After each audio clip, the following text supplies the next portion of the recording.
Hello and welcome back to the 38th episode of my still unnamed survival series. In the last episode, we did some work around this area over here. It's going to be an interesting sorting system, and we also dug a massive hole right underneath this area, which is where we're going to be starting off today's episode.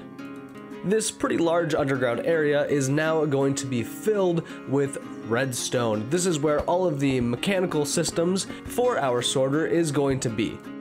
Before we can actually start working on the redstone, we need an easy way to get up and down into this little mechanical room. So I'm going to head into the input shop, dig a hole in the back section of the room, and drop a pillar of scaffolding all the way up.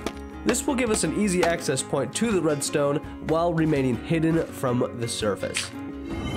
Now that we have a place to build our redstone, we need to figure out how we are going to get items to the surface. So we're going to hop into a creative testing world where I've built a mock-up of the storefront, and we are going to play around with some redstone in that world. Here we are in the creative testing world. I've got two little benches, this one going up and this one going down. And I am going to see if I can make the redstone fit beautifully in this design. I'm going to try and tuck it behind or under this bench and see if I can make it unnoticeable. And in this circumstance, I feel like trying to go down is going to be a little bit easier than trying to go up, so we're going to start with that for now. In the survival world, we have our chest right on the edge of our table, so I think I'm going to keep that design. My original thought was to have a hopper minecart right below this solid block and try and pull it out from the chest, but unfortunately, hopper minecarts don't work that way and we can't pull from that chest. So I guess that leaves the only option being a hopper line from the bottom all the way up to the top. And then we can probably hide that hopper using some of these trapdoors right here, putting them on the ground and then folding them up. That shouldn't cause any issues, so we'll do that. Now we're going to figure out how to do the up. I think we're going to start this off by making a dropper elevator going up from the bottom. And this is going to lead right into where our chest is, and I think that we can hide this with trapdoors as well. I'm using a dropper elevator over a bubble item elevator, just for the simple fact of hiding the redstone. This, in theory, should be able to push items directly into a chest, while a bubble item elevator would have to push items up and then be collected by a hopper, which then pushes items into a chest. So doing it this way just makes it a little bit simpler. And here we go. I've put in all the redstone for this item elevator, and we're gonna give it a quick test here to make sure that I actually built it right. It's been a while since I've built one of these, and I did not build it right. What did I do wrong? We're gonna throw another grass block in this hopper and see if I can figure out what I did wrong. That definitely fired all the way up, but there's still not, oh, it's left in the dropper. Okay, so as it turns out, I don't think that block is getting the power it needs to. I thought it would because there should be a torch underneath that block. Yeah, that should be powering the block above it. Oh, no it shouldn't, because it's not under the block that I thought it was. What am I gonna do with that? I've made a few changes to this redstone. I've basically taken everything underneath and rotated it 90 degrees, and that kind of arranged my redstone torches in a different way to hopefully power that top dropper. So we're gonna give this another little test real quick and throw some grass blocks in there, and that still doesn't work. At least they're coming out now, but now I need to figure out why they're not coming into the chest. Oh, it's because I'm dumb. I need a dropper. And now we're just going to cover that up with some trapdoors and give it another test. We're going to throw a dripstone block in there and see if that goes into the chest. No, it did not. Why didn't you do that? So I think I'm just going to replace this top torch with some redstone dust, and in theory, that should power both droppers. Oh, I think that's working. It is working. Perfect. Okay, that's a winner. We're gonna keep that. But before I get too excited, we're gonna give this one more test. I've already thrown some grass blocks in there, and perfect. They have made it to the top. Okay, let's do that again. Let's throw something else in there. More grass, yeah. Is this perfect? And it's quick too, but this is perfect. We've got all of the redstone covered and a fully functional item elevator. Okay, now we're gonna throw a new challenge at this redstone system. I filled this chest entirely with dripstone, and we are gonna try and overload this system and see if it's overflow proof. We are gonna be funneling a lot of items through this in the survival world, and it really needs to be able to handle all of that. Our item elevator is just about filled, and I'm worried that this clock is going to break just like that once it gets to the bottom. Yeah, this clock completely stopped, and this item elevator no longer functions, so it is 100% not overflow proof. And I don't think it's gonna fix itself if we take out items either. Nope. Dang. So we are going to have to figure out a way to make this system overflow proof. I'm thinking we add some sort of sensor to the top dropper, that way it can read that it's filled and then stop the clock. I think that makes the most sense, and now we just need to figure out how to do it. Okay, so I've added another item elevator just... Okay, I'm not gonna lie to you here, I couldn't figure out how to make this overflow proof, so we are dropping the overflow proof idea and completely switching gears into another idea. We are going to store everything in shulker boxes and then bring it up to the surface. That way we can store in bulk and not have to worry about an overflow proof system. So now we're going to switch into the redstone testing world and see if we can design a shulker box loading system. We have now switched worlds and we are in my redstone testing world, and as you can see, we've already built up some things for the survival world in here, like this redstone item puller and a couple of these farms over here. And since I've decided to work with shulker boxes as our main storage system in tandem with the item sorter, we are going to take a look at this contraption right here. This is a shulker box unloading system that separates the shulker boxes and the items in the shulker boxes into two separate chests. This is a remarkably cool contraption, and the goal is to figure out how to reverse this action. I would like to be able to fill shulker boxes instead of unloading them. And that doesn't seem like a complex problem, especially with this contraption right in front of us. But it's gonna take a lot of work to build it from scratch. I guess the first thing that we need to figure out is what the signal strength is for a full shulker box. That's going to determine what we can do with this. So as it turns out, a full shulker box has a signal strength of 15, which is exactly the same as a redstone torch and any redstone power supply. Now that we know the signal strength of a full shulker box, we're going to start working in absolutes. I know I need a shulker box, and I know I need a comparator and a place for signal strength. I know I need a hopper to collect the broken shulker box and to input items into the shulker box. And I know I need a dispenser to place the shulker box. Now it's about getting these to work in the order I need them to, while making sure that this whole system works smoothly. And in order to do that, I need to make sure that this shulker box will actually fall into the bottom hopper. So we're going to place a block directly between the comparator and the shulker box. Comparators can read through blocks and still get that same signal strength. So I've got these two comparator lines reading off of this full shulker box. Each of these lines are going to give us a signal strength of 15. And comparators have a unique feature called subtract mode. A comparator's in subtract mode when this light in the front turns on. Honestly, I am going to butcher any explanation I try and give about subtract mode, so I'm just going to pop up this diagram and hopefully this explains everything. You know, now that I think about it, I don't think taking the second signal line from the shulker box is a good idea. That signal strength is also going to fluctuate when the shulker box is being filled. That means even if I get these to produce a signal strength of 1, it's always going to stay a signal strength of 1 because the redstone signal is going to grow proportionately.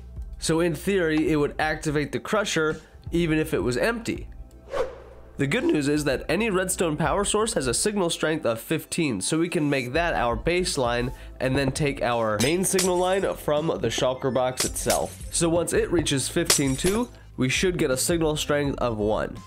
I think I'm going to take a step backwards and see if I can figure out how to get a signal strength of 1 in the shortest possible distance from 2 max signal strength items. One of these redstone blocks is of course going to be a substitute for our shulker box, So just keep that in mind. In theory, this should give us a signal strength of 1. Yes, perfect. It did light up a little bit. That is a signal strength of 1. Now that we have our signal strength of 1, we're gonna work from our absolutes again. We know we need a collection hopper down at the bottom. We know we need a input hopper into our shulker box, and we know we need a dispenser to dispense the shulker box. We also know we need a piston on the top, but we'll get to that later. So now this is gonna be about getting our signal strength of 1 where it needs to be and reading from where it needs to read from. So I'm going to raise all of our redstone up so we're working on the same plane, as well as start taking our signal from our shulker box. I'm looking at this and it doesn't seem right. I think our redstone block needs to be moved back a little bit. That way it's staggered and we can get that signal strength to meet up with the comparator of the shulker box. That way, when the signal strength reaches the comparator of the shulker box, we're already subtracting a signal strength of 14. And once it's all connected, that should give us a signal strength of 1. And I always like to test this out by using a lamp. Didn't light up, lit up, perfect, signal strength of 1. Now I'm going to make it so that signal strength of 1 is fed directly into this dirt block. Any solid block will work, but for now we're going to use dirt. So I've put some redstone right next to that dirt block. That should get powered once this dirt block is powered. Then a repeater directly into the dispenser. That is to help us with the timing of this entire system. We're gonna put this on 4 ticks just to give it the absolute most delay possible after the shulker box is broken. So far the system is working pretty well. If you take out 1 block from the shulker box, you can see that this lamp is not powered and neither is the redstone. But as soon as you put it back in, the lamp turns on. And as soon as you take it out again, the lamp turns off. This is gonna power the redstone to the left, activate the repeater, and then activate the dispenser, which is exactly what we want. Now we just need a crusher on the top to make this entire system automatic. Okay, so I've put the piston on the top and connected it up to the redstone, and here's an example of what happens if we don't have that subtract mode. As soon as a shulker box is placed in this crusher area, it activates and is immediately crushed. And now if we place a redstone torch right here and get power, this activates the subtract mode, we place the shulker box, and it starts to get loaded. It will only get crushed once it's filled and produces a max signal strength to this comparator. Okay, what if we come back around on this side and instead of using redstone, we use some inversion torches and then do it that way? That might work, right? We can put a torch here. Everything is still kind of firing in the wrong order, so I'm trying to change up some of these redstone circuits to fix that.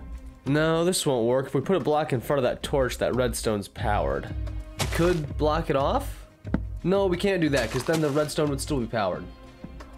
I think we're gonna keep that torch, put a torch there, and then a block above it with a redstone torch facing the piston, and then maybe some redstone dust connecting up. Hey, that did something. That might work.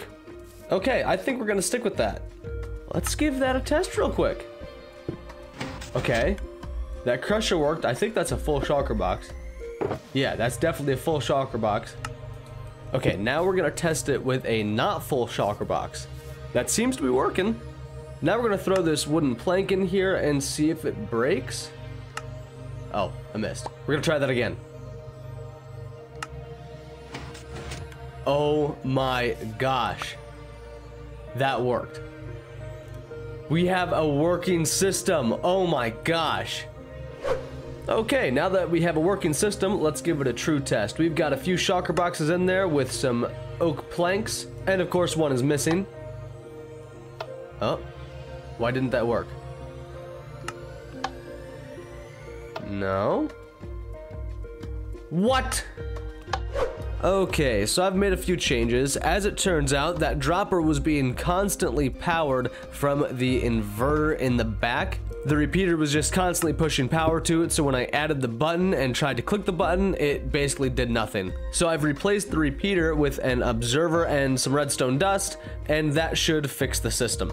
I've done a few tests off screen, and now I know for certain that it works, but I want this to be a little bit smaller, so I'm gonna try my best to get it as small as I can.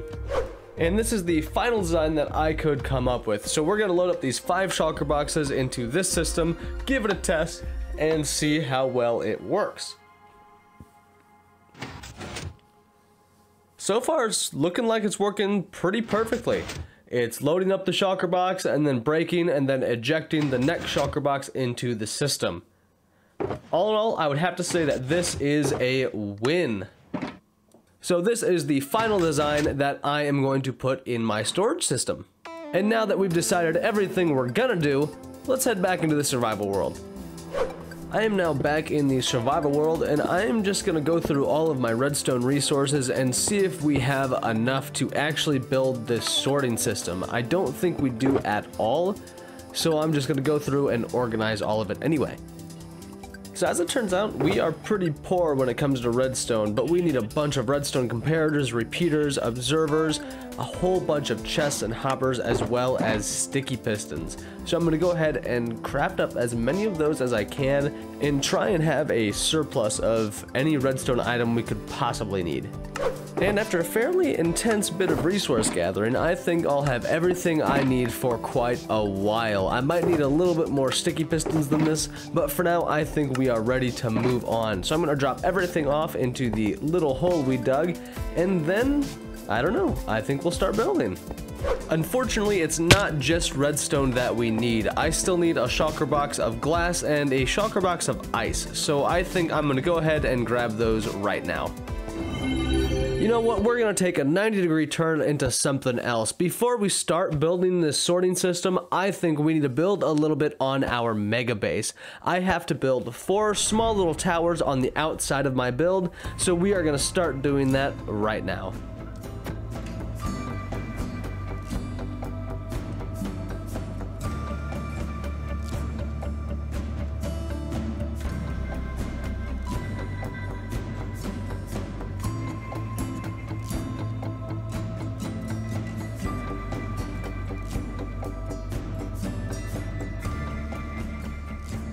That didn't take very long to build one of these things, but luckily we don't have to do it again because I built all 4 of them already.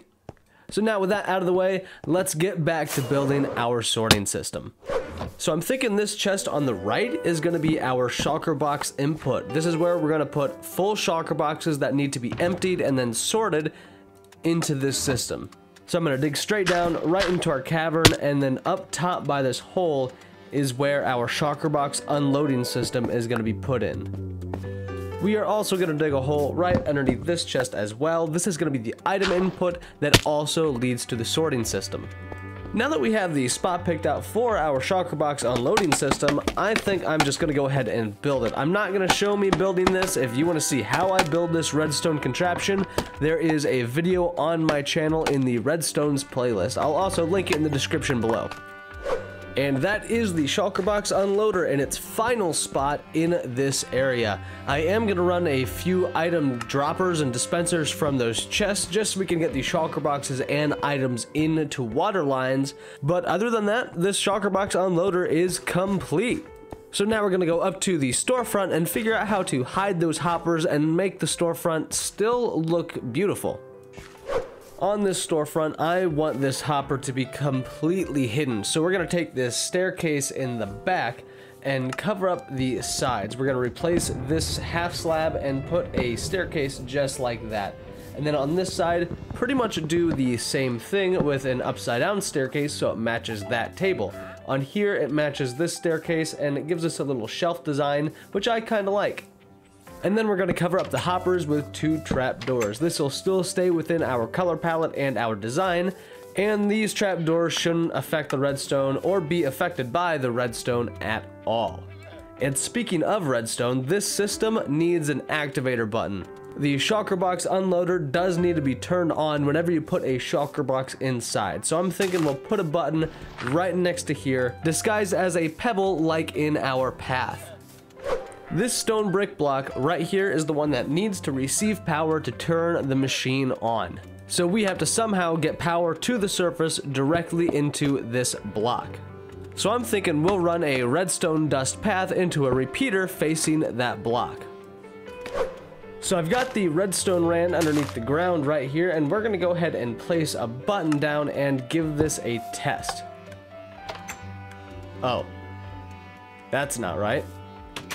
What's going on here? Why is that getting powered? Why did that happen? Oh, it's literally right next to the trapdoor. I'm a dumb. We're just gonna put the button somewhere else then. Probably one block to the left. Okay, so I've moved the button and changed up the redstone a little bit, and I'm gonna go ahead and open it up here to take a look at this and where we input the shulker box. I want to take a look at this section right here because we're gonna go ahead and test it out. We're gonna go ahead and fill up 2 of these shulker boxes with just some random junk, pick them up, and then go put them into the shulker box unloading input chest. We are going to wait a few seconds just so those shulker boxes have enough time to get down to the machine. We're gonna look through the glass as we click this button, and then watch as it dispenses a shulker box. Once this shulker box is completely empty, it should get crushed, and then another shulker box should dispense afterwards. If it doesn't happen like that, we know the system is broken, and we basically have to rebuild it. Come on, break. Perfect, just like that. The system is working, and this is completely finished. So we're gonna cover up this hole, and honestly, call it a done deal. The shulker box unloading system is finished. We've got it properly labeled and properly decorated. And with the addition of our shulker box unloading system and the knowledge of how to build this sorting system, I think that we are going to call it an episode right here. We got a lot done today, mostly in a creative testing world, but we did add to our Megabase as well. We did add some redstone gizmos to this world though, and we're going to be adding a lot more in the next few episodes. But anyways, my name is Red Skies, and I hope to see you next time. Goodbye. If you've made it this far in the video, thank you. I really appreciate it. And if you want to come check out any of my other pages, I've got my Instagram and my TikTok in the lower left being held by Salt and Asphalt. But as always, if you have any tips or tricks for using DaVinci Resolve or video editing in general, please leave a comment down below. I would love to hear your opinion.